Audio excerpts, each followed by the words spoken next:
Hello friend.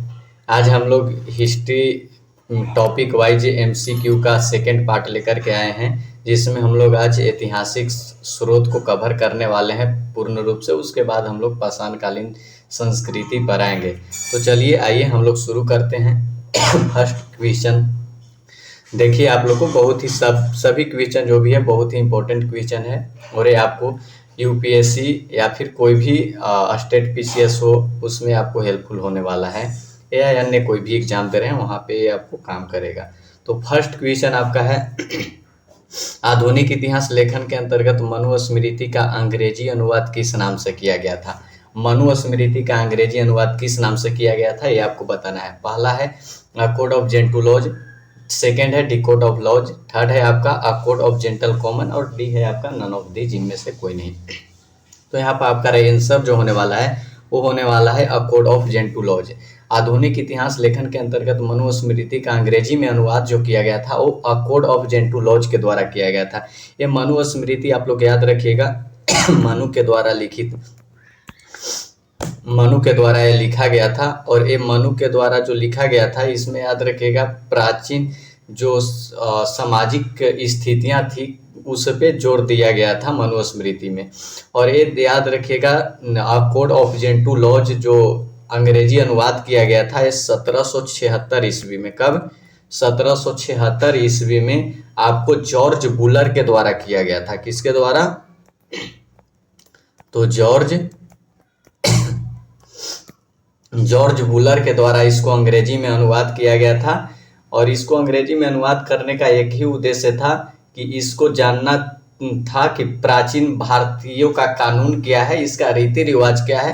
कहने का मतलब ये हुआ कि प्राचीन भारतीयों के रीति रिवाज और कानून को समझने के लिए ही जॉर्ज बुलर ने 1786 ईस्वी में a code of gentoo laws के नाम से मनुस्मृति का अंग्रेजी में अनुवाद किया था। तो इसका आंसर हो जाएगा a code of gentoo laws. चलिए सेकंड क्वेश्चन है आपका, बहुत ही इंपॉर्टेंट क्वेश्चन है, और यह है आपका 1789 ईस्वी में अभिज्ञान शकुंतलम नाटक का अंग्रेजी अनुवाद किसने किया था। तो अभिज्ञान शकुंतलम की बात किया जाए तो ये याद रखिएगा कालिदास के द्वारा लिखा गया था। किसके द्वारा? तो एक कालिदास का एक नाटक है, और इसका अंग्रेजी में अनुवाद 1789 ईस्वी में सर विलियम जोन्स के द्वारा किया गया था। किसके द्वारा? सर विलियम जोन्स के द्वारा। सर विलियम जोन्स थे कौन? तो ये याद रखिएगा ईस्ट इंडिया कंपनी के ही एक सिविल सेवक थे। कौन? तो sir William Jones East India Company के अंतर्गत ही एक सिविल सेवक के तौर पर एक काम करते थे। और 1789 ईस्वी में, कब? 1789 ईस्वी में सर विलियम जोन्स के द्वारा ही अभिज्ञान शकुंतलम का आपको अंग्रेजी में अनुवाद किया गया था। और इनके द्वारा ही सर विलियम जोन्स के द्वारा ही याद रखिएगा 1784 ईस्वी में कलकत्ता में एशियाटिक सोसाइटी ऑफ बंगाल की स्थापना भी किया गया था। कहाँ? तो कलकत्ता में Asiatic Society of Bengal, Asiatic Society of Bengal, Asiatic Society of Bengal की क्या किया गया था? स्थापना इन्हीं के द्वारा किया गया था। किनके द्वारा? तो सर विलियम जोन्स के द्वारा। क्लियर है? सर विलियम जोन्स के द्वारा। चलिए आगे आइए। और इसका भी अंग्रेजी अनुवाद करने का वही उद्देश्य था, भारतीय कानूनों और रीति रिवाजों को समझना। क्लियर है? चलिए नेक्स्ट क्वेश्चन आपका थर्ड क्वेश्चन है क्या? तो थर्ड क्वेश्चन आपका है वो है भारतीय इतिहास के अंग्रेजी लेखकों के संदर्भ में निम्नलिखित कथनों पर विचार करें। भारतीय इतिहास के अंग्रेजी लेखकों के संदर्भ में निम्नलिखित कथनों पर क्या करना है आपको? तो विचार करना है। इसमें पहला जो ऑप्शन है वो है सर विलियम जोन्स ने भगवत गीता का अंग्रेजी में अनुवाद किया था। सेकंड है विल्किंस ने कलकत्ता में एशियाटिक सोसाइटी ऑफ बंगाल की स्थापना की। थर्ड ऑप्शन है भारत का पहला सुव्यवस्थित इतिहास विंसेंट ऑर्थर स्मिथ के द्वारा तैयार किया गया था। चलिए आपको बताना है, जल्दी बताइए। चलिए बताइए। तो इसका आंसर हो जाएगा आपका ओनली थर्ड, यानी केवल थर्ड हो जाएगा। क्यों? देखिए, सर विलियम जोन्स ने भगवत गीता का अनुवाद नहीं किया था अंग्रेजी में, इसको अंग्रेजी में अनुवाद किया गया था विल्किंस के द्वारा। किसके द्वारा? विलिकिंस के द्वारा। तो अंग्रेजी अनुवाद विल्किंस के द्वारा किया गया था, तो पहला ऑप्शन तो हो जाएगा सीधा गलत। सेकंड ऑप्शन है विल्किंस ने कलकत्ता में एशियाटिक सोसाइटी ऑफ बंगाल की स्थापना की। हम अभी ही बताएं कि एशियाटिक सोसाइटी और बंगाल की स्थापना 1784 ईस्वी में सर विलियम जोन्स के द्वारा किया गया था, न कि विल्किंस के द्वारा। तो आपको ये भी गलत हो गया। ऑप्शन इसका क्या हो जाएगा, आंसर केवल और केवल थर्ड हो जाएगा, केवल और केवल थर्ड हो जाएगा। जैसे देखिएगा भारतीय इतिहास के संदर्भ में बहुत ज़्यादा भारत में बहुत ज़्यादा कुरीतियाँ वगैरह और अन्य सामाजिक बुराइयाँ का एक गहन अध्ययन किया था विंसेंट आर्थर स्मिथ, और इसी विंसेंट आर्थर स्मिथ ने गहन अध्ययन करने के बाद 1904 ईस्वी में अपना एक पुस्तक लिखा था, और उस पुस्तक का नाम था अर्ली हिस्ट्री ऑफ इंडिया। इसका पुस्तक का नाम क्या था, तो याद रखिएगा अर्ली हिस्ट्री ऑफ इंडिया। तो अर्ली हिस्ट्री ऑफ इंडिया पुस्तक में ही अर्ली हिस्ट्री ऑफ इंडिया पुस्तक में ही हिस्ट्री ऑफ इंडिया पुस्तक में ही इसने जितना भी बुराइयां और कुरीतियां का सामाजिक अध्ययन किया था उसको इसी में ये जिक्र किया। क्लियर है, किसमें जिक्र किया था, अपनी पुस्तक अर्ली हिस्ट्री ऑफ इंडिया नामक पुस्तक में। और ये प्राचीन भारत का पहला सुव्यवस्थित इतिहास तैयार करने का प्रमाण भी इस पुस्तक को मिलता है। तो ऑप्शन हो जाएगा आपका केवल और केवल थर्ड बिल्कुल सही है। भारत का पहला सुव्यवस्थित इतिहास विंसेंट आर्थर स्मिथ ने तैयार किया था। क्लियर है। चलिए नेक्स्ट क्वेश्चन देखिए। नेक्स्ट क्वेश्चन आपका है महाभाष्य से रिलेटेड क्वेश्चन है। अब ये इजी क्वेश्चन है, आप लोग को बताना है महाभाष्य किस पुस्तक के विषय है। महाभाष्य जो है एक किस पुस्तक के विषय है, what is the subject matter of Mahabhashya. Mahabhashya किस पुस्तक के विषय है ये आपको बताना है। फर्स्ट ऑप्शन है आपका फिलॉसफी, क्या है, फिलॉसफी से रिलेटेड है। सेकेंड ऑप्शन है आपका काव्य, थर्ड ऑप्शन है आपका व्याकरण, और फोर्थ ऑप्शन है आपका एस्ट्रोनॉमी यानी खगोल शास्त्र। चलिए बता दीजिए जल्दी से। तो इसका आंसर होगा आपका व्याकरण यानी ग्रामर। ग्रामर से संबंधित है महाभाष्य। अगर महाभाष्य की बात किया जाए तो देखिएगा वेदांग कितने हैं, तो वेदांग आप लोग को पता होगा कि ये 6 हैं। कितने हैं, 6 हैं। वेदांग 6 हैं। वही अगर वेदांत पूछता तो वेदांत कहा जाता है वेदों का अंत यानी उपनिषद को, तो आपको वेदांत की संख्या 108 हो जाएगा। वेदांग 6, वेदांत 108 और वेद आपका हो जाएगा 4। वेद कितना, 4। अब इसी वेदांग के अंतर्गत देखिएगा व्याकरण का सर्वप्रथम एक पुस्तक लिखा गया था। व्याकरण का एक सर्वप्रथम पुस्तक लिखा गया था, और उस पुस्तक का क्या नाम था, जल्दी बताइए। उस पुस्तक का नाम था अष्टाध्यायी। क्या नाम था, अष्टाध्यायी। क्या नाम था, जल्दी बता दीजिए। तो ये पुस्तक का नाम था अष्टाध्यायी। क्लियर है, अष्टाध्यायी। और यही अष्टाध्यायी जो पुस्तक लिखा गया था, ये लिखा गया था आपको पाणिनि के द्वारा। किसके द्वारा, तो पाणिनि के द्वारा यह पुस्तक लिखा गया था। पाणिनि के द्वारा यह पुस्तक लिखा गया था अष्टाध्यायी। और इसी पुस्तक का ये टीका लिखे थे कौन, महाभाष्य। महाभाष्य याद रखिएगा, इसी पुस्तक के टीका लिखे थे, महाभाष्य नामक टीका लिखा गया था। और ये लिखा कौन था, इसी का टीका था आपका, इसी का टीका था महाभाष्य। महाभाष्य क्लियर है। और ये महाभाष्य जो लिखा गया था, ये लिखा गया था पतंजलि के द्वारा।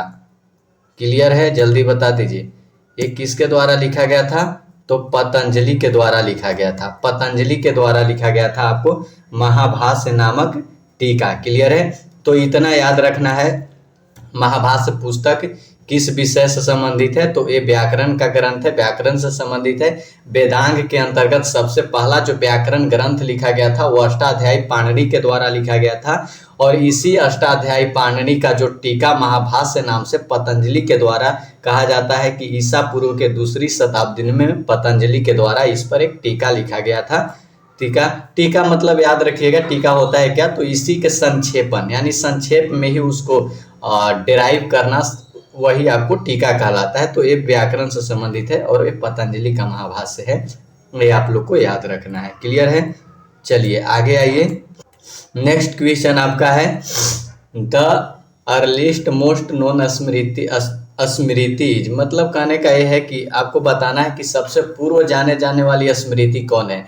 सीधा सा मतलब इसका यह हुआ कि सबसे पुराना स्मृति कौन है, तो अभी हम बताए थे मनुस्मृति, तो इसका आंसर आपका मनुस्मृति। क्लियर है, मनुस्मृति सबसे पुराना स्मृति है और इसका संबंध याद रखिएगा, जैसे सबसे प्राचीन स्मृति आपको मनुस्मृति मानी जाती है और इसकी रचना शुंग काल के लगभग ईसा पूर्व में, द्वितीय ईसा पूर्व में शुंग काल के समय हुआ था। किसके समय इसकी रचना हुआ था, तो इसकी रचना जो हुआ था मनुस्मृति का, इसकी रचना शुंग काल में हुआ था। क्लियर है, शुंग काल में इसकी रचना हुआ था मनुस्मृति का। और ये याद रखिएगा मनुस्मृति पर अभी तक 3 टीकाएं लिखा जा चुका है। मनुस्मृति पर कितने टीकाएं लिखा जा चुका है, तो इस पर लगभग 3 टीका लिखा जा चुका है और एक क्वेश्चन आपको बनता है। क्लियर है, एक क्वेश्चन आपको देखने को मिलेगा। 3 टीका किसके किसके द्वारा लिखा गया है वो आप लोग को याद रखना है। पहला टीका लिखा गया था कुलुक के द्वारा और इनके द्वारा एक टीका लिखा गया था, वो नाम था उसका मनवर्थ मुक्तावली। कुलुक के द्वारा लिखा गया था, किसके द्वारा, तो याद रखिएगा कुलुक के द्वारा लिखा गया था और उसका नाम क्या था, तो उसका नाम याद रखिएगा, उसका नाम था मनवर्थ मुक्तावली। क्या नाम था, तो इसका नाम था मनवर्थ मुक्तावली। मुक्तावली क्लियर है, मनवर्थ मुक्तावली था, कुलुक का लिखा गया टीका था मनुस्मृति पर। दूसरा टीका जो लिखा गया था, ये लिखा गया था आपका, वो याद रखना है मेघा तिथि का टीका था और उसका था नाम था मनुभास। किसका टीका था, तो मेघा तिथि का। नाम आप लोग को याद रखना है, पूछता है मेघा तिथि और इसके टीका का नाम क्या था, तो टीका का नाम याद रखिएगा मनुभाष्य। क्या नाम था, मनुभाष्य। क्लियर है, जल्दी बता दीजिए, मनुभाष्य हो जाएगा आपका। मनुभाष्य नामक टीका लिखा गया था किसके द्वारा, तो मेघा तिथि के द्वारा। और ये आपका तीसरा जो टीका लिखा गया था वो याद रखिएगा, ये लिखा गया था आपको गोविंद राज के द्वारा। किसके द्वारा, तो गोविंद राज के द्वारा लिखा गया था और इस टीका का नाम था आपको गोविंद राज के द्वारा जो लिखा गया था, इसका नाम था मनु टीका। क्या नाम था, तो इसका नाम था मनु टीका। मनु टीका, तो इसका नाम था मनु टीका। तो ये 3 आप लोग को याद रखना है। एक बार फिर से हम समझा देते हैं इसको।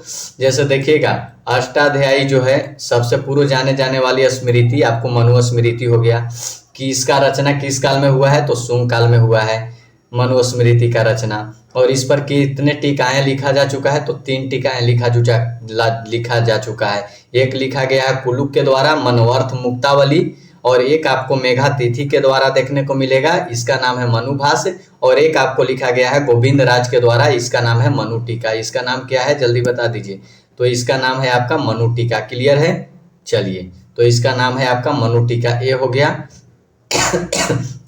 आपका। इसके साथ साथ याद रखिएगा एक इसी मनुस्मृति में ही आपको एक बात याद रखना है, सरस्वती और दृश्यवती नदियों के बीच के प्रदेश को ब्रह्मावर्त कह के पुकारा गया है। किन 2 नदियों के बीच, तो एक सरस्वती और एक दृश्यवती, इन 2 नदियों के बीच के प्रदेश को ब्रह्मावर्त पुकारा गया है। ये भी पॉइंट आप लोग याद रखिएगा। चलिए, तो ये हो गया है आपको मनुस्मृति। चलिए आगे देख लीजिए, यहाँ पर एक क्वेश्चन ही आ गया इससे से रिलेटेड।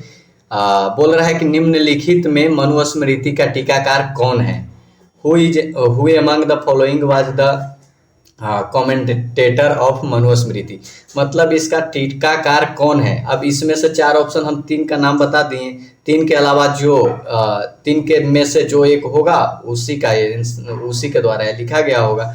तो अब पहला ऑप्शन है असहाय। क्या हम असहाय का नाम बताए हैं, इसमें बताए हैं नाम हम कुलुक, मेघा तिथि और गोविंद राज। तो असहाय ये तो गलत हो गया। आपका सेकंड ऑप्शन है विश्वरूप, ये भी गलत हो गया। तीसरा है आपको भट्ट स्वामी, ये भी गलत हो गया क्योंकि भट्ट स्वामी के द्वारा लिखा नहीं गया है।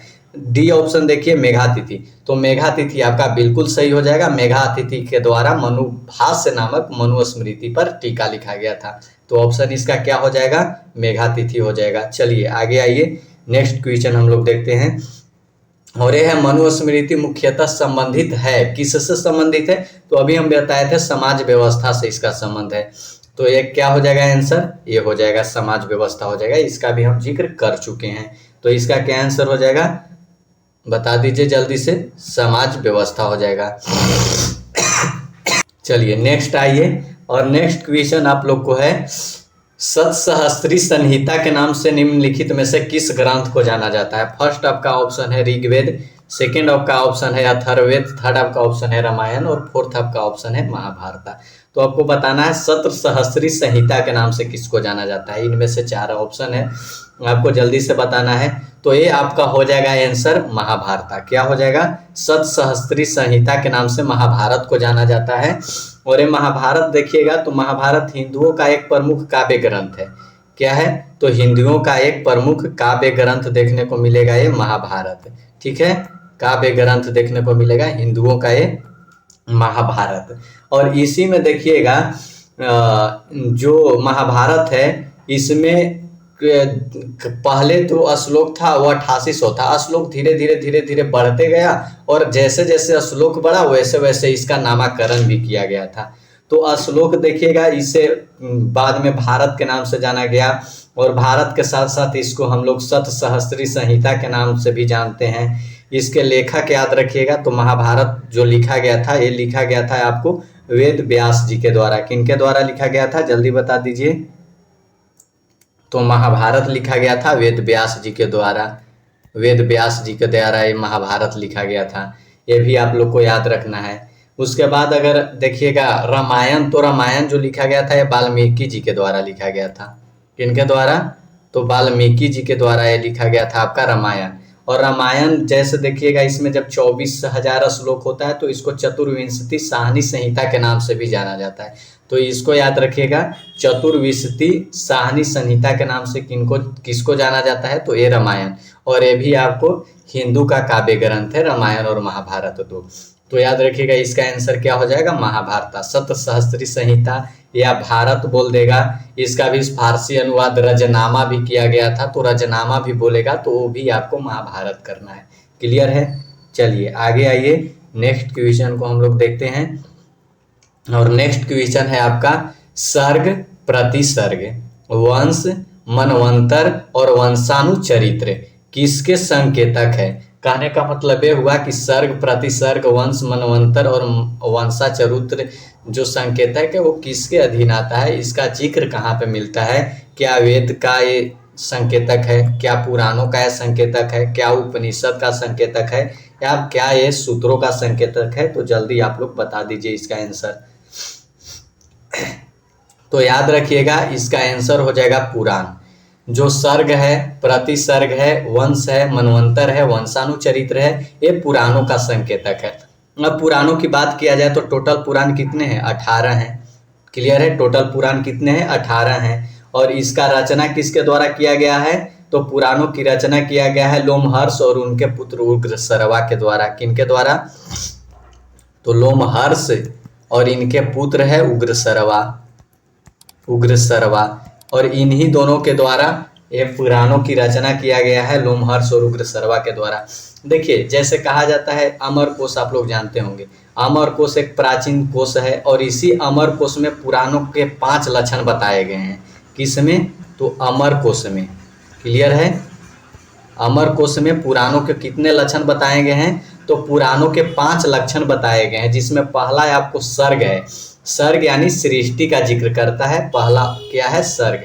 दूसरा है आपको देखिएगा तो वो है प्रतिसर्ग, और प्रतिसर्ग जो है प्रलय और पुनर्जन्म पर प्रकाश डालता है। प्रतिसर्ग किस पे प्रकाश डालता है, प्रलय और पुनर्जन्म पर। उसके बाद इसी में एक जिक्र मिलता है, तीसरा जो है लक्षण माना गया है वो वंश का, और वंश में देवताओं और ऋषि जो मुनि होते हैं उनके सूचियों का अंकन किया गया है। चौथा आपको इसी में देखने को मिलेगा मनवंतर, और मनवंतर में 14 मनु के काल का जिक्र किया गया है। और पांचवा जो इसका लक्षण बताया गया था वो था वंशानुचरित्र, और इसमें सूर्य चंद्रादि वंशीय चरित्र का वर्णन किया गया है। तो ये आप लोग याद रखिएगा, सर्ग हो गया, प्रतिसर्ग हो गया, वंश हो गया, मनवंतर हो गया, या वंशाचरित्र हो गया। 3 2 5 आपको देखिए, और ये 5 जो है ये संकेतक है किसके, पुराणों के संकेतक है। क्लियर है, पुराणों के क्या है, संकेतक है। और इसका जिक्र किस में किया गया है, तो मनुस्मृति में, मनुस्मृति कोश में इसका क्या किया गया है, 5 लक्षण बताया गया है, जो हम 5 पूरा कर लिए, देख लिए। और इसी में याद रखिएगा पुराणों की संख्या 18 है और इसके रचयिता कौन है, लोमहर्ष और इसके पुत्र उग्रसर्वा। क्लियर है, तो इसका आंसर हो जाएगा आपका पौर। चलिए आइए नेक्स्ट क्वेश्चन देखिए, और नेक्स्ट क्वेश्चन आपका है, ये है आपका महानदी का पौराणिक नाम नीलोत्तमा बताया गया है। कहाँ पे बताया गया है नीलोत्तमा? क्या आपको मत्स्य पुराण में, मार्तंड पुराण, ब्रह्म पुराण या फिर वायु पुराण? तो आपको याद रखना है जो महानदी का पौराणिक नाम नीलोत्पला बताया गया है, ये आपको बताया गया है वायु पुराण में। कहाँ बताया गया है? वायु पुराण में। वायु पुराण में याद रखिएगा इसका नाम नीलोत्पला मिलता है वायु पुराण में, महानदी का नाम, और एक क्वेश्चन पूछता है, तो इसका आंसर क्या हो जाएगा, वायु पुराण हो जाएगा। चलिए नेक्स्ट क्वेश्चन आइए, और नेक्स्ट क्वेश्चन आपका है, निम्नलिखित में से कौन सा युग्म सही सुमेलित नहीं है? नासिक अभिलेख है। क्या है नासिक अभिलेख? गौतमी पुत्र का है। सेकंड है आपको हाथी गुफा अभिलेख है। क्या हाथी गुफा अभिलेख कलिंग नरेश खारवेल का है। थर्ड ऑप्शन है आपका भीतरी स्तंभ लेख है, ठीक है, क्या है पुलकेशिन द्वितीय का है। और फोर्थ ऑप्शन है आपका गिरनार, क्या है रुद्रदामन का है। तो इसमें देखिए सही सुमेलित नहीं है, उसको चूज करना है। तो नासिक जो है ये आपको गौतमी बलश्री का है और ये बिल्कुल सही है, ठीक है। सेकेंड ऑप्शन है आपका हाथी गुफा अभिलेख कलिंग नरेश खारवेल का है, ये भी सही है। थर्ड ऑप्शन है आपको भीतरी स्तंभ लेख, और ये आपको पुलकेशिन द्वितीय का नहीं है। तो यही आपका क्या हो जाएगा, आंसर हो जाएगा, यही गलत आंसर है। और ये भीतरी जो स्तंभ लेख है ये याद रखिएगा स्कंद गुप्त का अभिलेख है। किसका है? स्कंद गुप्त का है। क्लियर है, तो स्कंद गुप्त का हो जाएगा ये। और ये आपको गिरनार रुद्रदामन का जूनागढ़ अभिलेख है, गिरनार अभिलेख है, बिल्कुल सही है। तो इसका आंसर क्या हो जाएगा? इसका आंसर आपका हो जाएगा स्कंद गुप्त। इसका आंसर हो जाएगा आपका भीतरी स्तंभ लेख, यानी ये भीतरी स्तंभ लेख किसका है? तो ये आपको याद रखना है स्कंद गुप्त का है। किसका है? स्कंद गुप्त का है। बाकी सब मिलान जो है वो आपका सही है। चलिए नेक्स्ट क्वेश्चन आइए, और 12 नंबर क्वेश्चन है, आप लोग को विचार करना है निम्नलिखित में से कौन सा सुमेलित है। ये भी सुमेलित को चुनना है आपको। कुषाण, क्या कुषाण स्वर्ण और ताम्र का सिक्का चलाया था? क्या गुप्त स्वर्ण और रजत का सिक्का चलाया था? सातवाहन स्वर्ण का सिक्का चलाया था क्या? कलचुरी स्वर्ण, रजत और ताम्र का सिक्का चलाया था क्या? क्या इसमें कौन सा ऑप्शन गलत है, इसको आप लोग को चूज करना है। तो कुषाण सबसे पहले देखिएगा, कुषाण ताम्र और स्वर्ण के सिक्का चलाया था, ये तो ऑप्शन बिल्कुल सही है। गुप्ता, तो गुप्ता के द्वारा स्वर्ण और रजत चलाया गया था, ये भी सही है। सेकेंड ऑप्शन है थर्ड ऑप्शन है सातवाहना। तो याद रखिएगा सातवाहना के द्वारा स्वर्ण सिक्का नहीं चलाया गया था। क्लियर है, स्वर्ण सिक्का नहीं चलाया गया था, इसलिए एक गलत हो जाएगा। स्वर्ण सिक्का और नहीं सुमेलित पूछ रहा है, तो ये आपका आंसर हो जाएगा बिल्कुल सही। स्वर्ण सिक्का सतवाहन के द्वारा नहीं, कलचुरी के द्वारा स्वर्ण, रजत और ताम्र चलाया गया था, ये आपको बिल्कुल सही है। तो यहाँ आंसर क्या हो जाएगा? यहाँ आंसर आपका हो जाएगा सातवाहना। क्लियर है, सातवाहना के अगर देखिएगा तो इसके द्वारा जनरली जो चलाया गया था सिक्का सातवाहनों के द्वारा, ये सोने का सिक्का न चला करके ये चांदी, तांबा, शीशा और प्रोटीन, ये कौन सा सिक्का चलाया था? तो ये सोने का सिक्का न चला करके इसके द्वारा जो सिक्का चलाया गया था वो चलाया गया था चांदी, तांबा, शीशा और प्रोटीन। ये पूछता है, याद रखिएगा शीशा का सिक्का किसके द्वारा चलाया गया था? तो ये चलाया गया था सातवाहना के द्वारा। क्लियर है, तो चांदी, तांबा, शीशा और प्रोटीन का सिक्का चलाया गया था, तो ये ऑप्शन आपका हो जाएगा सही। सोना का सिक्का नहीं चलाया गया था, किसके द्वारा? तो सातवाहना के द्वारा। बाकी कुषाण स्वर्ण ये सही है। गुप्ता पीरियड स्वर्ण और रजत सही है। कलचुरी स्वर्ण, रजत और ताम्र सही है। चलिए नेक्स्ट क्वेश्चन आपका है, भारत में निम्नलिखित राजवंशों में से किसने सिक्का नहीं चलाया था? अब आपको ये विचार करना है कि किसके द्वारा सिक्का नहीं चलाया गया था। कोई भी सिक्का का अभी तक इस शासक के काल से प्राप्त नहीं हम लोग को हुआ है। इसलिए हम लोग कहते हैं कि भारत में इस राजवंश के द्वारा कोई सिक्का नहीं चलाया गया था। ऑप्शन है आपका फर्स्ट चालुक्य, सेकंड है चोल, थर्ड पर है मौर्य और डी पर है पल्लव। तो ये तो आपको सबको पता होगा कि मौर्य के द्वारा चलाया गया था, तो ये तो होगा नहीं। बाकी तीन ऑप्शन चोला के द्वारा भी चलाया गया था, ये भी नहीं होगा। चालुक्य और पल्लव, तो आप लोग को बताना है किसके द्वारा नहीं चलाया गया था। तो याद रखिएगा चालुक्य के द्वारा भी आपको चलाया गया था, तो ये भी आंसर नहीं होगा। पल्लव के द्वारा कोई सिक्का नहीं चलाया गया था, इसका कोई साक्ष्य हम लोग को नहीं मिलता है, तो आंसर यहाँ हो जाएगा पल्लव। तो राजवंश आप लोग याद रखिएगा, एक याद रखिएगा पल्लव और एक याद रखिएगा आप लोग राष्ट्रकूट। क्या याद रखना है?